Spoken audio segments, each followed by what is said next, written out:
Electric potential difference आप लोगों ने देखा delta V equal to W upon Q naught. ये इलेक्ट्रिक पोटेंशियल डिफरेंस जो है इसके बारे में कुछ इंपॉर्टेंट नोट्स हमें, इंपॉर्टेंट पॉइंट्स हमें याद रखने हैं।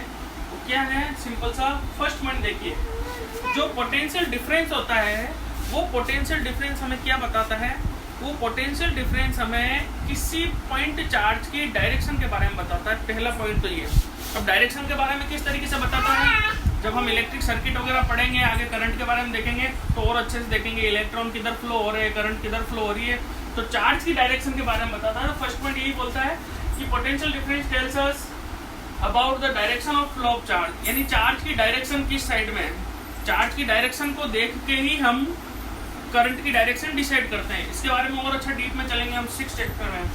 सेकंड पॉइंट देखिए, पोटेंशियल डिफरेंस मेरे पास आया W अपॉन Q या Q नॉट, Q कर दो Q नॉट कर दो, कोई तकलीफ नहीं है। Potential difference W upon Q not, यानी कहने का मतलब जो अगर मैं बोलूं कि वर्क डन कितना हुआ, ठीक है, कोई चार्ज रखे हुए हैं इलेक्ट्रिक फील्ड के अंदर, तो बताइए इलेक्ट्रिक फील्ड के अंदर किसी चार्ज को एक पॉइंट से दूसरे पॉइंट तक ले जाने में, इलेक्ट्रिक फील्ड के अंदर किसी टेस्ट चार्ज को पॉइंट ए से पॉइंट बी तक ले जाने में कितना वर्क डन है, तो वर्क डन मेरा कितना होगा, वर्क डन मेरा होगा Q into delta we.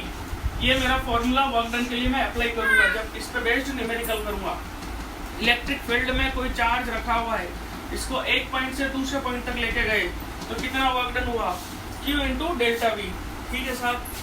Third point देखिए, थर्ड पॉइंट बड़ा इंपॉर्टेंट है, इसको आप डबल स्टार बना के लिख लीजिए, ठीक है, बड़ा इंपॉर्टेंट है। इलेक्ट्रोस्टैटिक फोर्स जो होता है वो कंजर्वेटिव फोर्स होता है। 11th क्लास के अंदर जब आपने पढ़ा होगा या छोटी क्लासेस में जब पढ़ा होगा तो आपने पढ़ा होगा फोर्स दो टाइप के होते हैं, कंजर्वेटिव फोर्स और non conservative force. Conservative force वो फोर्स होते हैं जो पाथ पे डिपेंड नहीं करते, और नॉन कंजर्वेटिव फोर्स वो फोर्स होते हैं जो पाथ पे डिपेंड करते हैं। इसका मतलब ये है कि इलेक्ट्रोस्टैटिक फोर्स मेरा कंजर्वेटिव फोर्स है। इसका मतलब ये है कि अगर किसी इलेक्ट्रिक फील्ड के अंदर, किसी इलेक्ट्रिक फील्ड के अंदर पॉइंट ए से मेरे को पॉइंट सी पर जाना है, पॉइंट ए से पॉइंट सी पर जाना है, तो मैं चाहे ये पाथ ट्रेवल करूं चाहे ये पाथ ट्रेवल करूं, that means A B C वाला पाथ ट्रेवल करूं या ए से डायरेक्ट सी पे जाऊं, उससे कोई लेना देना नहीं है, क्योंकि कंजर्वेटिव फोर्स वो फोर्स होते हैं जो जिसमें जो वर्क डन होता है does not depend on path, path पे डिपेंड नहीं करेगा। यानी ए से सी तक के लिए जो वर्क डन हुआ वो वर्क डन चाहे ए बी सी पाथ से हो या डायरेक्ट ए से सी तक पाथ पे हो, वर्क डन सेम ही आएगा, वर्क डन में कोई मैग्नीट्यूड में चेंजेस नहीं आएगा।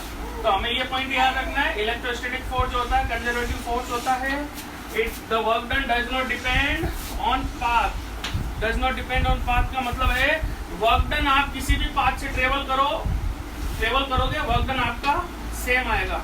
ठीक है, ये थर्मोडायनेमिक्स के अंदर आपने वर्क डन निकालने का कॉन्सेप्ट सीखा होगा। थर्मोडायनेमिक्स के अंदर कुछ ग्राफ्स होते थे, उस ग्राफ्स के अंदर आपको बोला जाता था P और B के बीच में वर्क डन कैलकुलेट करो, वही कॉन्सेप्ट वर्क डन का होता है, लेकिन यहाँ पे हमें पाथ पे डिपेंड करता ही नहीं है, तो सिंपल सी बात है वर्क डन सेम होगा, जैसा आपको अच्छा लगे वैसा निकालेंगे। किस तरीके से निकालते हैं, न्यूमेरिकल कॉन्सेप्ट देखेंगे।